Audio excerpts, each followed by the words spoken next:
इस वक्त मैं शब्बों के साथ चौधरी बशीर गुज्जर के खेत में मौजूद था। 2 मुरब्बा अर्जे पर फैला हुआ ये कपास का खेत हमारे लिए बेहतरीन जाय पना थी। मेरे पीछे 4 अजला की पुलिस लगी हुई थी। मैं शब्बों के साथ पिछली रात से भाग रहा था। किसी हरामखोर गद्दार ने मेरे दुश्मनों से रकम लेकर इस वक्त मुखबरी कर दी थी। जब मैं शब्बों के साथ अभी जीप पर सवार हुआ ही था, मगर किस्मत की खराबी ये हुई कि मेरे जीप के टायर भी पंचर हो गए या कर दिए गए थे। अब वहाँ से भागने के अलावा मेरे पास कोई चारा न था। रात के तकरीबन 1 बजे का अमल था। हर तरफ हू का आलम था, यहाँ तक कि अगर हवा से एक पत्ता भी हिलता तो उसका भी खातिर ख्वाह शोर होता। हमने सर्दी से बचने के लिए मोटे कम्बलों की बक्कल मार रखी थी। अभी हम गांव से तकरीबन 2 किलोमीटर की दूरी पर थे कि गांव की तरफ से शोर बुलंद हुआ और फायरिंग की आवाज़ें सुनाई दीं। फायरिंग और ललकारों की आवाज़ों के साथ घोड़ों के हनहनाने की आवाज़ें भी सुनाई दे रही थीं। शोर से यूँ मालूम हो रहा था जैसे पूरा गांव ही मेरे ताक़ुब में उमड़ चला आ रहा हो। शब्बो मेरे साथ सहमी हुई चली आ रही थी। इसने अचानक मेरा हाथ पकड़ा और इंतहाई धीमी आवाज़ में कहा, नसरी, अब क्या होगा? वो लोग जल्दी हमारा खुरा पकड़ लेंगे और उनके पास घोड़े हैं। थोड़ी देर बाद वो हमारे सर पर होंगे। और ये तो तुम जानती ही हो कि ज़मान खान अपने दुश्मनों के साथ क्या सलूक करता है। तुम तो हो ही इश्तिहारी, तुम्हें वो पुलिस के हवाले कर देगा और क्या पता वो तुम्हें मार कर ही पुलिस को खबर करे और मुझे कारी कर दे। नहीं शब्बो मेरी जान, मैंने जल्दी से उसके मुंह पर अपना हाथ रख दिया। ऐसा सोचना भी मत शब्बो, इससे पहले कि कोई तुम्हारी तरफ मेरी नज़र से देखे मैं उसकी आंखें निकाल दूंगा। तुमने एक मर्द का हाथ पकड़ा है, किसी जनखे का नहीं। मैं उस खुदा से डर कर कहता हूँ कि किसी माँ ने अभी तक कोई ऐसा बेटा पैदा नहीं किया कि जो नसरी का रास्ता रोक सके, मगर मुझे यकीन है कि मेरा रब मेरे सद्क और यकीन को देख रहा है। मुझ पर नहीं तो मेरे रब पर यकीन रखो। तुम्हारी यही बातें तो मेरा हौसला टूटने नहीं देती। नुसरत, अब जो भी होगा देखा जाएगा। शब्बो ने मेरा हाथ पकड़ मजबूती से थामते हुए कहा। शोर करीब से करीब तर आए जा रहा था। अब रास्ते में मौजूद डेरे वाले लोग भी जाग चुके थे और उन्होंने भी हवाई फायरिंग शुरू कर दी थी।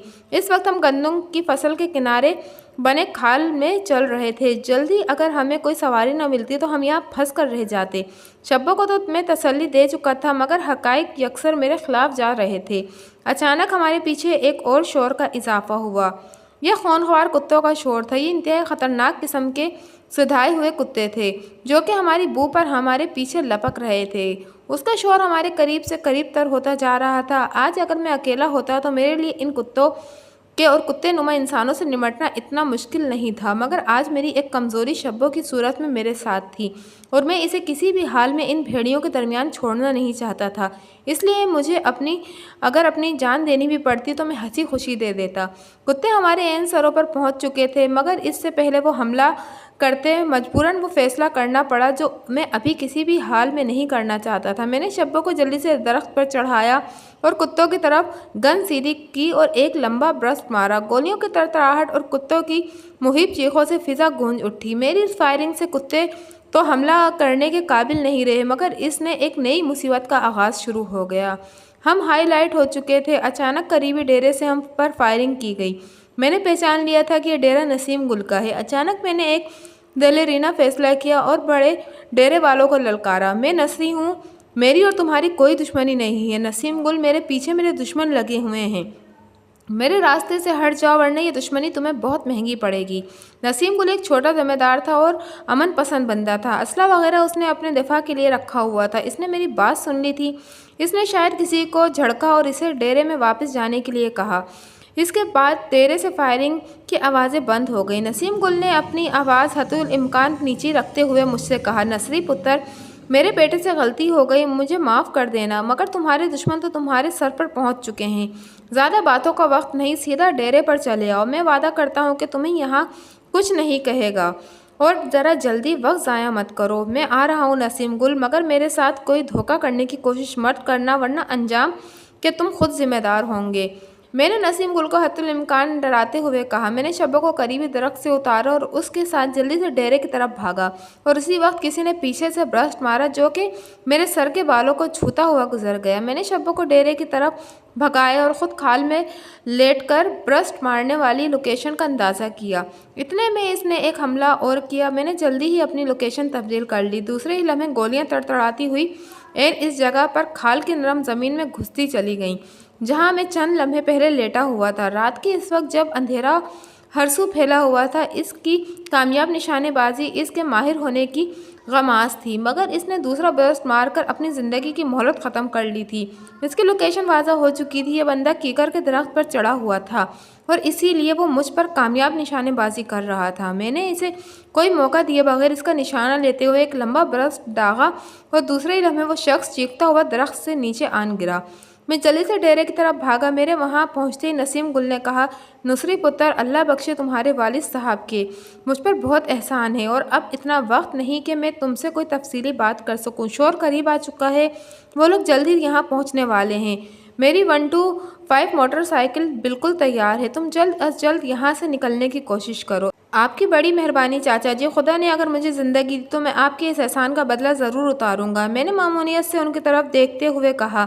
हम जल्दी डेरे के पिछवाड़े पहुंच गए। मैंने देखा वहां एक लड़का मोटरसाइकिल के करीब खड़ा हमारा इंतज़ार कर रहा था।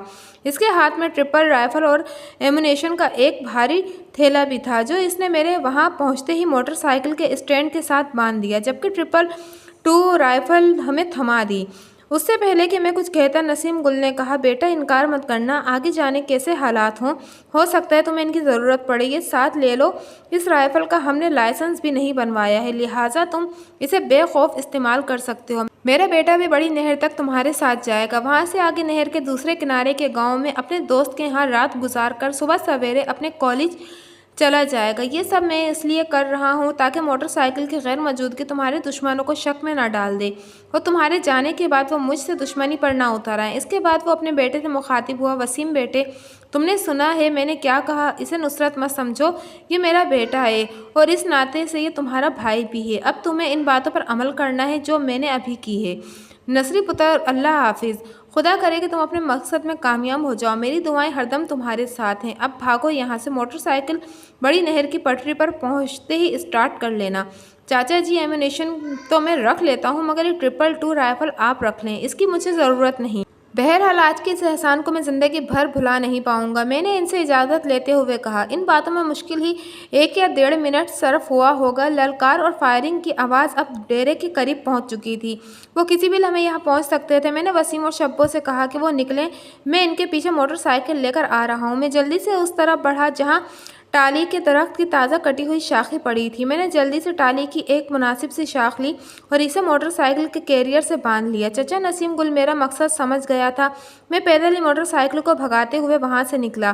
थोड़ी दूरी पर वसीम गुल और शब्बो भागते हुए जा रहे थे। बड़ी नहर की पटरी डेरे से करीबन 1 किलोमीटर के फासले पर थी और ये फासला हमें पैदल ही तय करना था। अब सूरत हाल यूँ थी कि मुझसे कुछ फासले पर शब्बो और वसीम भागे जा रहे थे। इनके पीछे मैं मोटरसाइकिल समेत दौड़ लगा रहा था और मोटरसाइकिल के पीछे बंदी शाख हम सभी के खुरों को मिटाती जा रही थी। 125 मोटरसाइकिल को साथ लेकर पैदल भागना इंतहाई मुश्किल काम था।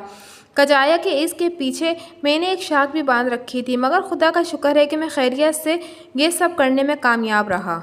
बड़ी नहर की पटरी पर पहुंचते ही मैंने टाली की शाख नहर में गिरा दी। मैंने पीछे मुड़कर डेरे की तरफ देखा तो मुझे डेरे पर काफ़ी रोशनियां नजर आईं। अभी वो हवाई फायरिंग कर रहे थे। रात के सन्नाटे को चीरती हुई इनकी ललकारों की हल्की हल्की आवाज़ें भी सुनाई दे रही थीं, मगर हम मुनासिब फासला तय कर चुके थे। यहाँ वसीम हमसे जुदा हो गया। मैंने अल्लाह का नाम लेकर मोटरसाइकिल स्टार्ट की। अभी मैंने मोटरसाइकिल गियर में नहीं डाली थी कि मुझे काफ़ी दूर पगडंडी पर घोड़ों के दौड़ते हुए हैवले से नजर आए। लगता था वो मेरी राह पर लग चुके थे या फिर वो एहतियातन नाकाबंदी करने की गर्ज से आगे बढ़ रहे थे। कहीं ऐसा तो नहीं कि उन्होंने मेरे मोहसिन के साथ, अल्लाह न करे, मेरे मुंह से बेख्तियार निकला। मैं जानता था कि थोड़ी देर बाद यहाँ से निकलने वाले हर रास्ते पर पहरा बिठा दिया जाएगा। मेरा दुश्मन सियासी असर व सरूख रखने वाला पावरफुल शख्स था। ऐसे में पुलिस इसके घर की बांधी थी। इश्तिहारी और बदमाशियों की एक फ़ौज इसके साथ थी और मुझे ढूंढने में तो वो हर अपना ज़रिया इस्तेमाल करता, क्योंकि मैं ही वो कांटा था जो इसके हलक में फंसकर रह गया था। इस वक्त में एक दफ़ा तो इसके चुंगल से निकल आने में कामयाब हो गया था। 125 नहर की पटरी पर पुरशोर आवाज़ के साथ दौड़ती जा रही थी और खुदा का शुक्र है कि फ़िलहाल दूर दूर तक मेरे पीछे कोई सवारी नज़र नहीं आ रही थी। यहाँ से मेरी मंजिल झीलपुर गाँव थी। वहाँ मेरा एक जिगरी दोस्त अहमद यार सरगाना रहता था। मैं अगर पक्की सड़क पर इस्तेमाल कर सकता तो ये सिर्फ 2-2.5 घंटों का सफ़र था, मगर आज की रात ये नामुमकिन सी बात थी। आगे बड़ी नहर पर से पक्की सड़क पुल की सूरत में गुजर रही थी। वहाँ रात के इस वक्त पुलिस का पहरा होता था। رات کے 3 بج چکے تھے اور اس وقت سبھی ناکوں پر پولیس تقریباً سو رہی تھی۔ اس سردی میں پولیس کا ناکے پر پایا جانا تو محال تھا، مگر یہ بہت بڑا رسک تھا۔ اگر وہاں پولیس موجود ہوئی تو اور وہ لوگ جاگ بھی رہے ہوئے تو ایسا صرف اسی صورت میں ممکن تھا جب زمان خان نے اوپر والوں کو فون کر کے بتا دیا ہو اور اوپر والوں نے ہدایت نچلے عملے تک ٹرانسفر کر دی ہو۔ یہ موبائل اور انٹرنیٹ کا دور ہے، اس میں سبھی کچھ ممکن ہے۔ مگر ایک لمبے چکر سے بچنے کے لیے میں نے اللہ پاک کی ذات پر بھروسہ کرتے ہوئے نہر کی پٹری پر سفر جاری رکھا۔ جلدی ہم ناکے تک پہنچ گئے۔ میں نے موٹر سائیکل کی ہیڈ لائٹ کی روشنی میں دیکھا، ناکا سنسان پڑا تھا۔ بیریئر کے ساتھ ایک کتا پڑا سو رہا تھا۔ موٹر سائیکل کے شور اور آنکھوں میں روشنی پڑنے کی وجہ سے ایک دم اٹھا اور ہم پر بھونکنے لگا۔ بیریئر کے قریب خالی جگہ سے میں نے بڑے آرام سے موٹر سائیکل نکالی اور پکی سڑک پر ڈال دی۔ مگر میں جو ہی راستے میں آنے والا پہلا موڑ مڑا، پولیس والوں کی موبائل وین سامنے سے تیزی سے آتی نظر آئی۔ یا اللہ خیر، یہ بلا اچانک کہاں سے نازل ہو گئی؟ مجھے لگتا تھا کہ ان لوگوں کو سوتے سے ایمرجنسی میں اٹھایا گیا تھا۔ اب اسپیڈ کم کرنا جارحانہ خطرے سے خالی نہ تھا۔ وہ بالکل میرے قریب پہنچ چکے تھے۔ میں نے اسی رفتار سے موٹر سائیکل دوڑانا جاری رکھا اور اس سے پہلے کہ وہ مجھے روکنے کا اشارہ کرتے، میں زن سے ان کے قریب سے گزرتا چلا گیا۔ کچھ دور چل کر میں خوشی سے چلایا، وہ مارا شبو رانی! میرے کہتے ہی شبو نے پیچھے مڑ کر دیکھا تو اس نے سرانگی سے حالت میں کہا، موٹر سائیکل کی اسپیڈ بڑھاؤ، وہ لوگ وین پیچھے موڑ رہے ہیں۔ اگر مجھے لگتا ہے کہ وہ ہمارے ہی پیچھے آئیں گے۔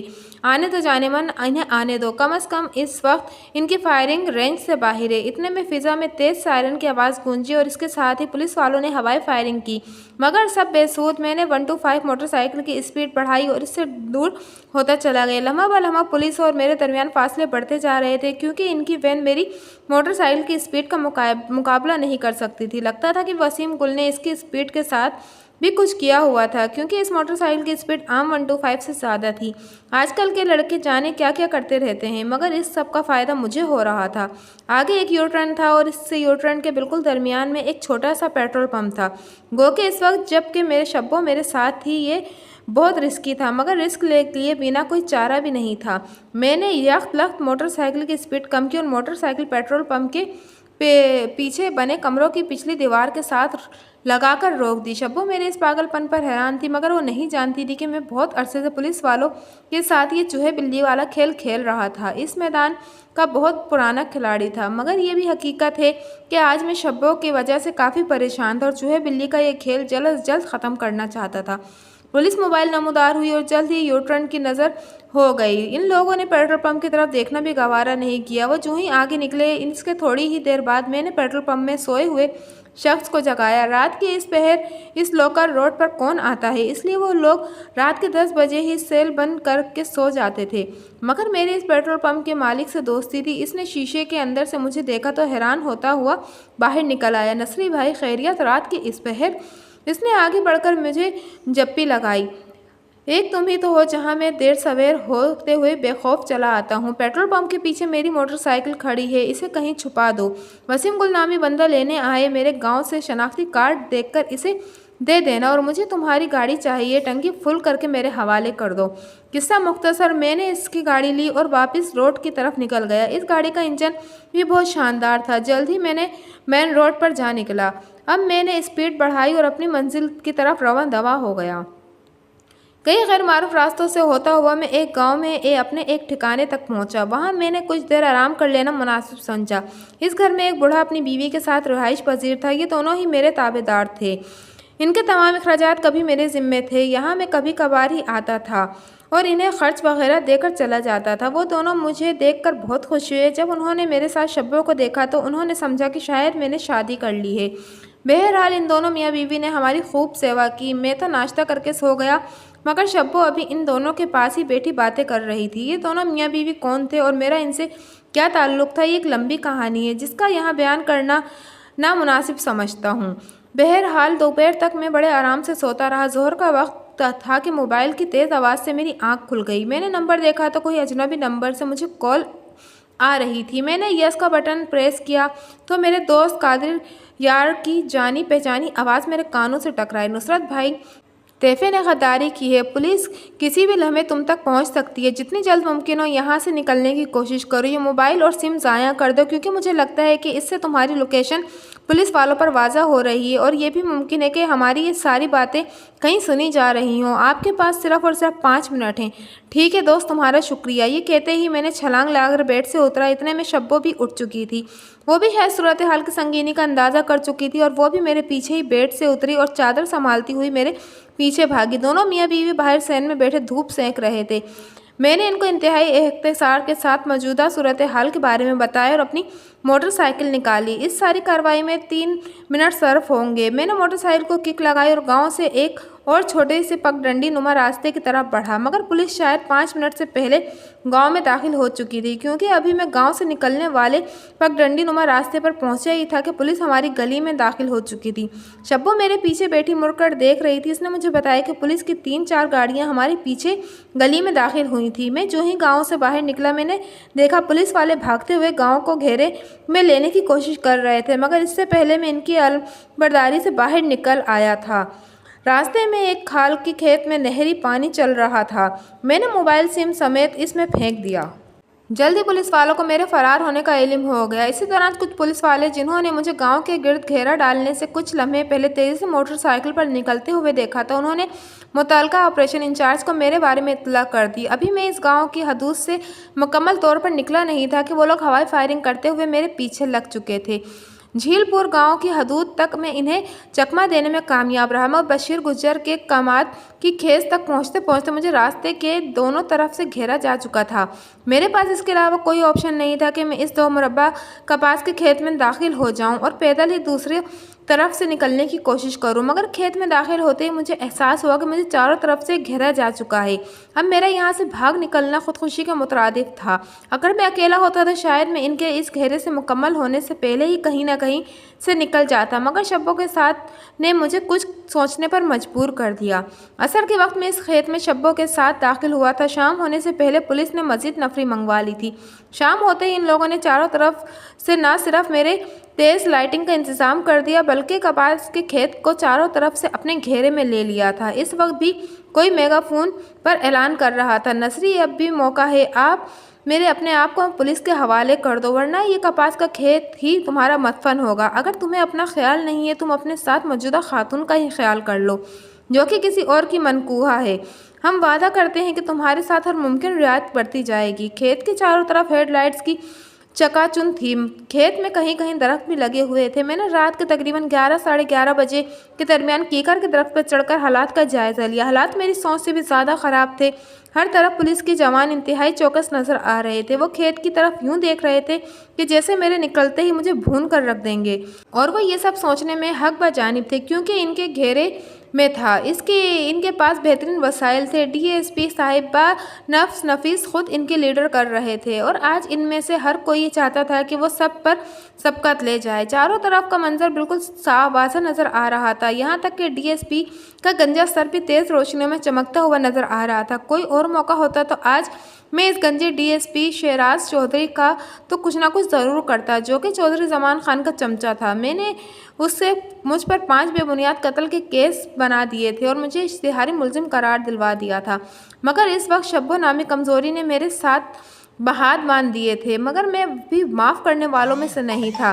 कोई बेहतर मौका मिलते ही इसका ये उधार मासूद इसके वापस करना चाहता था। इस वक्त हर तरफ ओस पड़ रही थी। रात भीगती जा रही थी। सर्दी बढ़ जाने की वजह से शब्बो काफ़ी परेशान थी। वो बेचारी इस माहौल की आदी नहीं थी। सर्दी की वजह से इसके दांत बच रहे थे। मैंने एक अपनी गर्म चादर भी इसे दे दी थी। अब इसे कुछ सुकून महसूस हो रहा था। मुझे खतरा था कि इसे खुदा न ख्वास्ता बुखार न हो जाए। मौजूदा सूरत हाल में इसका सेहतमंद रहना इंतहाई ज़रूरी था। इस वक्त हम खेत के शुमाली सिरे से अंदर की तरफ मौजूद थे। मैं यहाँ से बाहर निकलने के बारे में सोच रहा था, मगर मुझे इसका कोई भी काबिल अमल हल नज़र नहीं आ रहा था। हर तरफ मौत के हरकारे पहरे मौजूद थे। मुझे यहाँ से रात को ही शब्बों के साथ निकलना था। अगर खुदा न ख्वास्ता सुबह हो जाती तो फिर यह नामुमकिन हो जाता। वक्त लम्हा ब लम्हा हाथ से निकलता जा रहा था, और मैं जो ज़िंदगी में कभी मायूस नहीं हुआ था, आज मैं उम्मीद सा हुआ जा रहा था। शब्बो ने अचानक अपना हाथ कंबल से निकाला और मेरे हाथ पर रख दिया। अंधेरे में भी इसकी आंखें चमक रही थी, और मैं इसे गौर से देखा तो उसकी उसकी आंखों में मुझे आंसू नजर आए।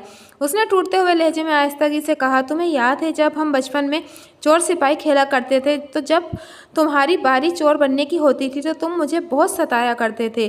तुम हर बार इतने अनोखे अंदाज में छुपते थे कि मैं ढूंढती ही रह जाती थी, मगर तुम मिलते ही नहीं थे। और जब मैं हार मानने के करीब हो जाती तो तुम जाने कहाँ से निकल कर मेरे सामने आ खड़े होते, और दुख की वजह से इनसे बोला नहीं जा रहा था। वो हिचकियों के दरमियान रोती हुई कहने लगी, आज हकीकत में वही गेम हमारे सामने है। फ़र्क सिर्फ यह है कि आज चोर की लिस्ट में मैं भी तुम्हारे साथ हूँ। आज कोई हल निकालो ना इसका। उसने मेरा हाथ अपने होठों से लगाया और चूमा और चूमती ही चली गई। शब्बो की हालत देखकर मेरी आंखें भी भीगने लगी, मगर मैंने मुंह दूसरी तरफ कर लिया। थोड़ी देर बाद मैंने जी करके शब्बो को तसल्ली दी। शब्बो मेरी जान, हुआ क्या है? हम इंशाल्लाह जल्द ही इस खेत से बाहर होंगे। मैं इस खेत और यहाँ के चप्पे चप्पे से वाकिफ़ हूँ और मैं सारा प्लान बना चुका हूँ। बस तुम थोड़ी देर बाद यहाँ से चलने की तैयारी करो। पगली, रोती क्यों हो? जानती हो मैं कितना प्यार करता हूँ तुमसे। ये कहकर मैंने इसका नरम और नाजुक हाथ अपने सीने से लगाते हुए कहा, इस दिल की हर धड़कन तुम्हारा ही नाम लेती है और ये मजाक का वक्त नहीं, वक्त हाथ से निकलता जा रहा है। मैं जानती हूँ तुम मुझे झूठी तसल्लियाँ दे रहे हो। मैं जानती हूँ ये हमारे दुश्मनों के लिए पसंदीदा सिचुएशन है। आज की रात अगर उसने हम दोनों को ख़त्म कर दिया तो वो अपने देरीना ख्वाब को पूरा करने में कामयाब हो जाएगा। शायद तुम्हें नहीं मालूम कि हमारा मुश्तरका दुश्मन हमारा मामू दौलत की हवस में कितना गिर चुका है। तुम्हारी और मेरी बर्बादी के पीछे इसी की हवस है। इस सिलसिले में आज मैं तुमसे कुछ बातें शेयर करना चाहती हूँ। क्या तुम जानते हो कि मैंने अचानक तुम्हारे साथ भागने का फ़ैसला क्यों किया?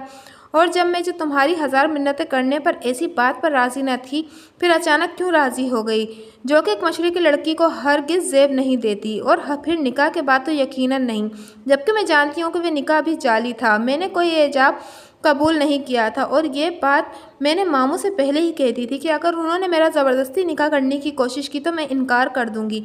मेरी जगह इन लोगों ने नौरी को बिठा दिया था और मौलवी साहब ने पर्दे में बैठे हुए ये एजाब कबूल के अल्फाज सुनकर वापस चले गए थे।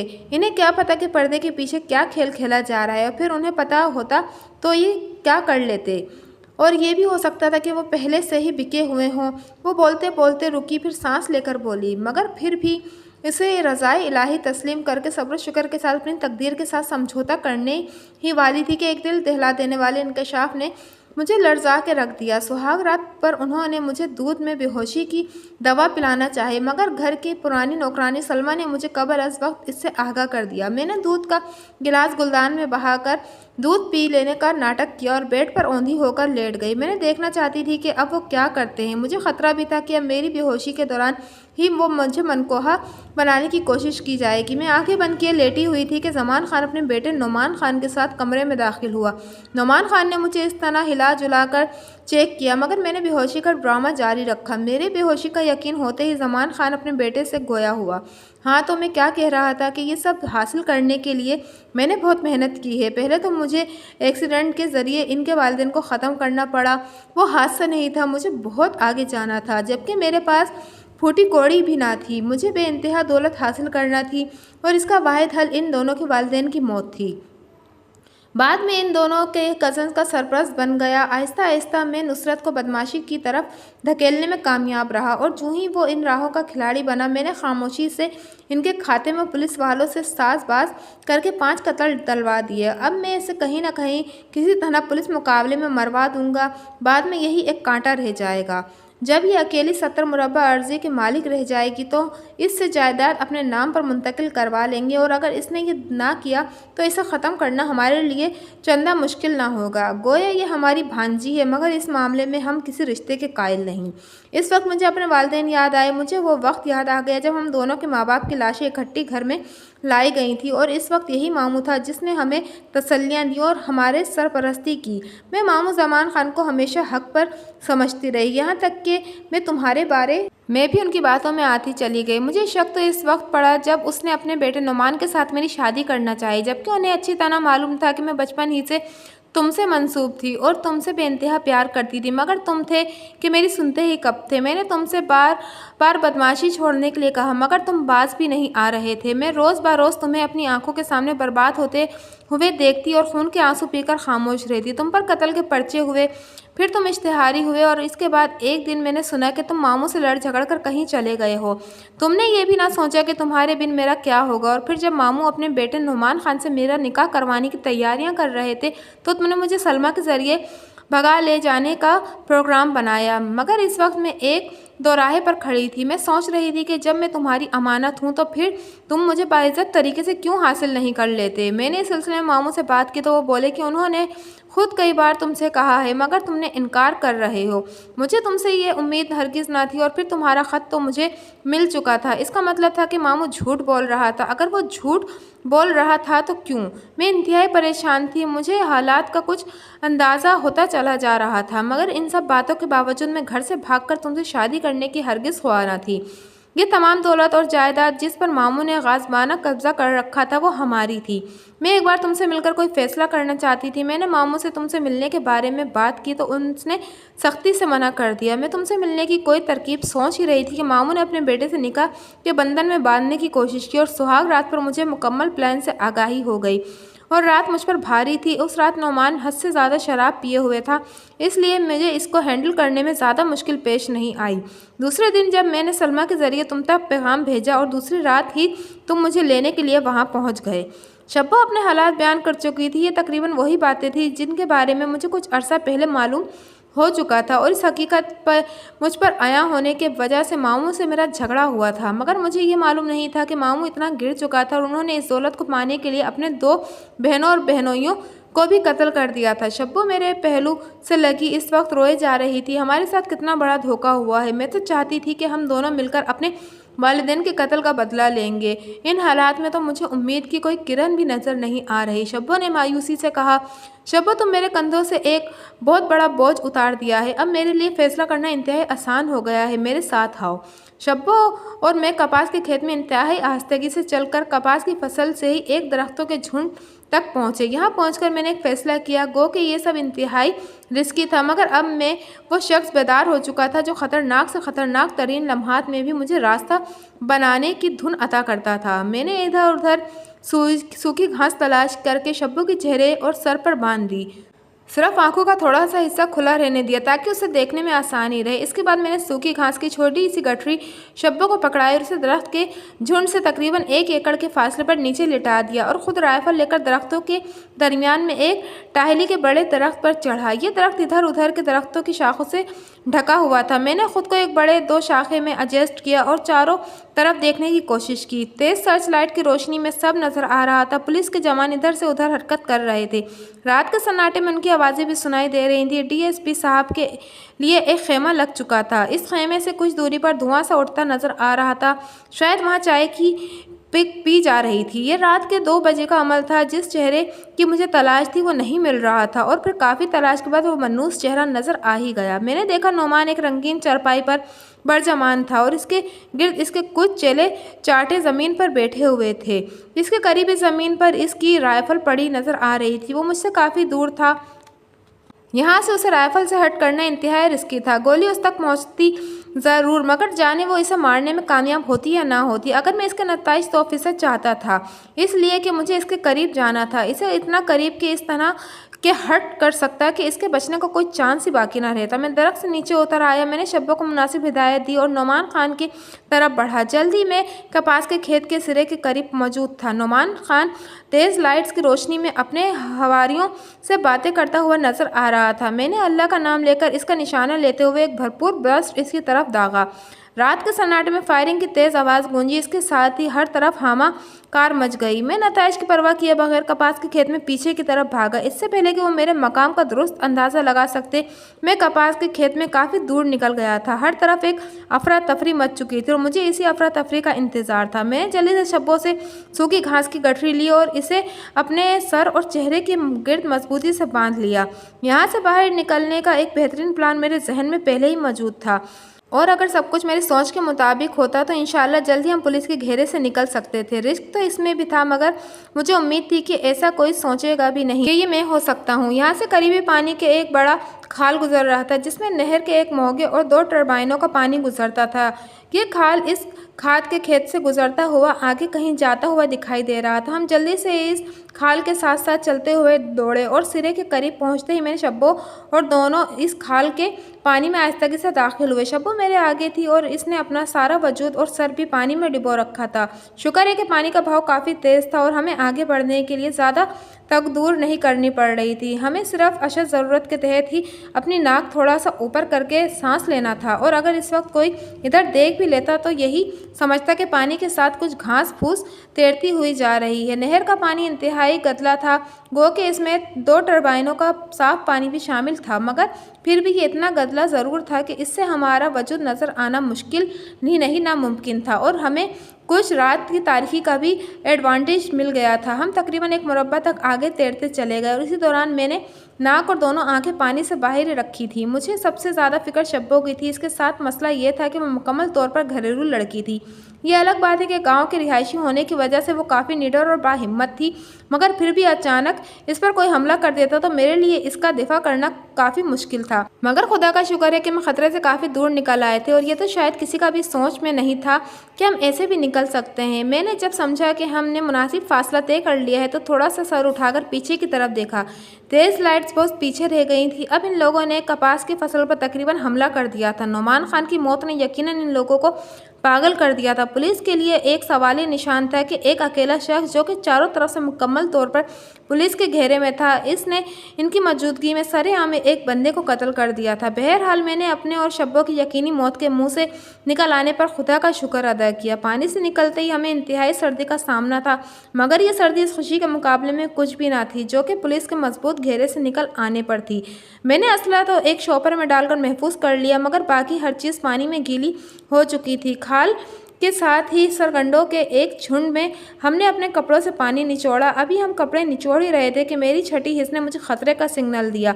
मैंने इधर उधर देखा तो मुझे सरकंडों से थोड़े फासले पर एक शख्स सिगरेट पीता हुआ नजर आया। इसने गन अपने कंधों पर रखी हुई थी और इसकी नज़रें सरकंडों के झुंड की तरफ ही थी। शायद वो आदमी था जो इन फसलों के पानी लगा रहा था, और रात के इस वक्त वो ये चेक कर रहा था कि पानी कहीं ज़ाया तो नहीं हो रहा। बहरहाल ये एक नई मुसीबत थी, और वो शख्स खामोश से खड़ा सरकंडों के झुंड की तरफ ही देखे जा रहा था। शायद से शक हो गया था, फिर हो सकता था कि वो हमें खाल से निकलते देख चुका था, मगर ये भी तो हो सकता था इसने मोबाइल पर किसी और को हमारे बारे में बता दिया हो। अगर ऐसा होता तो इंतहाई ख़तरनाक सूरत हाल थी। मैंने शब्बों को इसके बारे में बताया, उसे खामोश रहने को कहा। इससे पहले कि मैं उस शख्स से निपटने के बारे में कोई लायका अमल करता, वो शख्स सरकंडों के झुंड की तरफ बढ़ने लगा। अब तो मैं कोई शक ही नहीं रहा था कि यकीनन यहाँ हमारी मौजूदगी से वाकिफ़ हो चुका था। गन उसने कंधों पर रखी हुई थी, और अगर वो यहाँ मेरी मौजूदगी से बाखबर था तो वो इतनी बेखौफी से मेरी तरफ क्यों बढ़ रहा था, जबकि इस इलाके में मेरा नाम तो दहशत की अलामत था। गो कि इसमें ज़्यादातर मामू का मेरे बारे में तशहीरी प्रोपेगेंडा था, मगर फिर भी दहशत थी। इससे पहले कि मेरी सोच कहीं और बहकती, वो शख्स सरकंडों के झुंड के करीब पहुँच गया और उसने मुझे देखते ही कहा, क्या ये आप हो नुसरत भाई? ओए कामी, तुमने मुझे तो डरा ही दिया था। रात की इस वक्त तुम इधर क्या कर रहे हो? मैंने सरकंडों से बाहर निकलकर उसे जप्पी डालते हुए कहा।